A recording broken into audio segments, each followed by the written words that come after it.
রাজবাড়ীতে সবজির বাজারে অস্থিরতা দেখা দিয়েছে। চাহিদার তুলনায় সরবরাহ কম থাকায় পাইকারি থেকে খুচরা সব জায়গায় দাম বেড়েছে।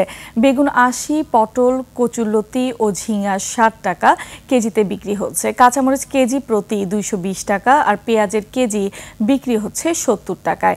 শীতের সবজি ফুলকপি ১৫০ ও বাঁধাকপি ৯০ টাকায় মিলছে, ফলে ক্রেতাদের নাভিশ্বাস। এদিকে বিক্রেতারা বলছে বৃষ্টিতে আবাদ ক্ষতি ও সরবরাহ কমায় দাম বেড়েছে। কৃষি কর্মকর্তারা জানিয়েছেন ১৫ অক্টোবরের পর সরবরাহ বাড়লে দাম কমতে পারে। কালার এক্সপার্ট, জর্জ স্যাপ এবং মাইল্ড অন হ্যান্ডস টেকনোলজি সমৃদ্ধ অরিক্স ক্রিস্টাল ওয়াশ আপনার লন্ড্রি এক্সপার্ট। দর্শক, বাজার দরের আরো খবর জানাতে সরাসরি যুক্ত হচ্ছেন রাজবাড়ী প্রতিনিধি জাহাঙ্গীর আলম। জাহাঙ্গীর, আজকের বাজার দর নিয়ে আপনার কাছে আর কি তথ্য আছে আমাদের জানাবেন। ধন্যবাদ লোপা। আমি দাঁড়িয়ে আছি রাজবাড়ী বাজারের তরকারি বাজার এলাকায়। এখানে আমরা যেটা দেখেছি যে এই এলাকায় যারা এইখানে বাজার করতে আসেন সেই মানুষগুলো কিন্তু তারা অনেকটা শুকনো মুখেই চলে যাচ্ছেন। তারা অনেকেই বলছেন যে আসলে এই ধরনের বাজার দর যদি থাকে তাহলে তারা চলবে কীভাবে কিংবা কেনাকাটা করবেন কিভাবে।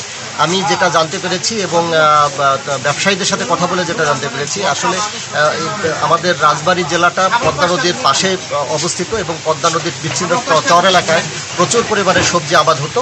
বিগত বন্যা এবং অতিবৃষ্টিতে আসলে এই সবজি ক্ষেতের প্রচণ্ড ক্ষতি হয়েছে, যে কারণে আসলে এই সবজিটা নতুন করে আসতে বাজারে সময় লাগছে এবং যদি সবজিটা চলে আসে তো সেই ক্ষেত্রে হয়তো বা বাজার দর কমতে পারে।